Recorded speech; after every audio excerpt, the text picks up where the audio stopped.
তো প্রত্যেক দিনের মতো আজকেও মার্কেটের ওভারভিউ নিয়ে আলোচনা করব এবং এর পাশাপাশি কিছু গুরুত্বপূর্ণ নিউজ যেগুলো মার্কেটের জন্য খুব প্রয়োজনীয়। আর এর পাশাপাশি আজকে নিফটি ফিফটি কী করলো বা আজকে মার্কেট কেমন গেল এবং আগামী দিন মার্কেট কি মুভমেন্ট নেবে, এই সমস্ত বিষয় নিয়ে কিন্তু আজকে আলোচনা করবো। আজকে যদি আমরা সেক্টরাল দিকে দেখি তাহলে কি Nifty, reality, metal, private bank এই সব সেক্টর কিন্তু প্রচুর পরিমাণে বুল ছিল, প্রচুর পরিমাণে কিন্তু এইসব সেক্টরের স্টক বেড়েছে। যদি ব্যাংকিং সেক্টর বলা যায়, বিভিন্ন স্টকই কিন্তু বেড়েছে, যেরকম আইডিএফসি কিন্তু আজকে 7%-এরও ওপরে বেড়েছে।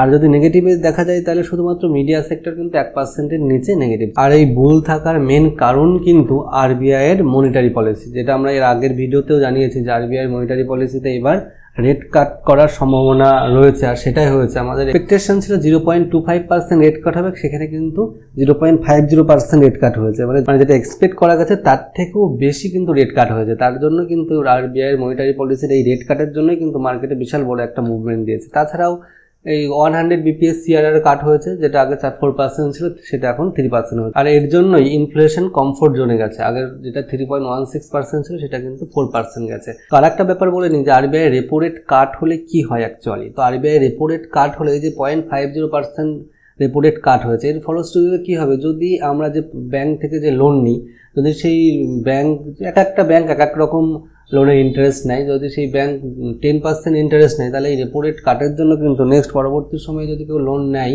তাহলে সেটা 0.50% কম নেবে, অর্থাৎ 9.50% নেবে। তাহলে সাধারণ পাবলিককে কিন্তু কম ইন্টারেস্ট দিতে হচ্ছে, এটা কিন্তু একটা মেন ফ্যাক্ট। আর একটা মেন ফ্যাক্ট কি, এই যে ইন্টারেস্ট রেট কম হচ্ছে তার ফলে কি ব্যাংকের থেকে যে কেউ লোন নেওয়ার একটা সাহস পাবে। যদি আগে 12% বা 13% ইন্টারেস্ট থাকতো, সেখান থেকে কিন্তু দেখা গেল কমে 10%-এ চলে আসে, তাহলে কিন্তু সাধারণ মানুষের হাতে কিন্তু সাধারণ মানুষের লোন নেওয়ার একটা আগ্রহ বাড়বে। তার ফলশ্রুতিতে কি সাধারণ মানুষের কাছে টাকার পরিমাণটা কিন্তু বাড়বে। তো এর জন্যই কিন্তু রেপো রেটটা কাট হয় মেনলি। এরপরে যদি আমরা দেখি তাহলে কি দেখবো যে ইলন মাস্ক, আমরা লাস্ট ভিডিওতেও ইলন মাস্ক নিয়ে একটা নিউজ বলেছিলাম যে সেখানে কি ইলন মাস্ক আর ডোনাল্ড ট্রাম্পের ভেতরে বিভিন্ন বিবাদ চলছে। আর সেই কারণেই যদি আমরা ইউএস মার্কেট দেখি তাহলে কালকে প্রায় 13% বেড়েছিল, আজকে আবার মার্কেট খুললো আর কি। তো ইউএস মার্কেট খুললো, সেই কারণে কিন্তু আজকে মোটামুটি 5% উপরে খুলেছে। তো ইলন মাস্ক আবারও টুইট করেছে, is it time to create a new political party. এই নিয়ে কিন্তু টুইটারে ইলন মাস্ক একটা পোস্ট করেছে। তো এই পোস্টে প্রায় 61.2 মিলিয়ন ভিউজ হয়েছে। তাছাড়া ভোট তো দিয়েছেই। তো তারপরে আসছে প্রধানমন্ত্রী নরেন্দ্র মোদী জম্মু ও কাশ্মীরে চিনাব নদীর ওপর বিশ্বের সর্বোচ্চ রেলওয়ে আর্চ সেতু উদ্বোধন করেছেন। আর এই ব্রিজের উচ্চতা 359 মিটার, যা প্যারিসের আইফেল টাওয়ারের চেয়েও প্রায় 35 মিটার উঁচু, আর এর দীর্ঘ 1.3 কিলোমিটার। এরপরে নেক্সট আসছে সাক্ষী গুপ্তা নামক একজন প্রাক্তন আইসিআইসিআই ব্যাংকের রিলেশনশিপ ম্যানেজার গ্রাহকদের কাছ থেকে প্রায় 110টি ফিক্সড ডিপোজিট অ্যাকাউন্ট থেকে 4.58 কোটি টাকা আত্মসাৎ করেছে।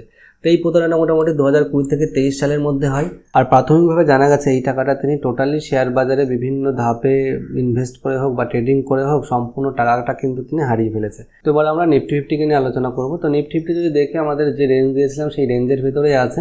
আমরা যদি 15 মিনিটের ক্যান্ডেলে দেখি আজকে কি মুভ নিয়েছে, আজকে মার্কেট গ্যাপ আপ ওপেন হয়েছিল। ওপেন হওয়ার পরে মোটামুটি 10টা পর্যন্ত উপরে গিয়ে আবার নিচে গিয়ে এই রেঞ্জেই ছিল। তো আরবিআই মনিটারি পলিসি চালু হওয়ার পরে যদি দেখা যায় টানা একেবারে 348 পয়েন্টের মুভমেন্ট দিয়েছে কিন্তু নিফটি ফিফটি, আর ক্লোজ দিয়েছে 25,000। এই 25,000 থেকে 25,075 এই রেঞ্জটাকে কিন্তু ক্রস করলেই তারপরে কিন্তু আবারও একটা ফ্রেশ আমরা এন্ট্রি দেখতে পারবো, আবার একটা ফ্রেশ হাই আমরা দেখতে পারবো। তো সেটা হওয়ার সম্ভাবনাই কিন্তু বেশি।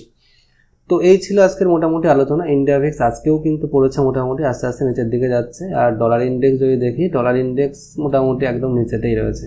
তো সব মিলিয়ে মার্কেট কিন্তু আজকে খুব ভালো ছিল এবং আগামী দিনেও ভালো থাকবে বলে মনে হচ্ছে। ইউএস মার্কেট খুলেছে, ইউএস মার্কেট মোটামুটি সব 1%-এর ওপরে কিন্তু সব ইন্ডেক্স রয়েছে। ডাউ জোন্স রয়েছে প্রায় 1%-এর ওপরে ডাউ জোন্স খুলেছে। S&P 500-এ কিন্তু আবার একটা যে লোটা মেরেছিল সেই লোয়ের থেকে হাইয়ের দিকে যাচ্ছে। তো এই ছিল আজকের মার্কেটের ওভারভিউ আর কিছু গুরুত্বপূর্ণ নিউজ। তো আজকের মতন এই পর্যন্ত, দেখা হচ্ছে আবার সামনের ভিডিও।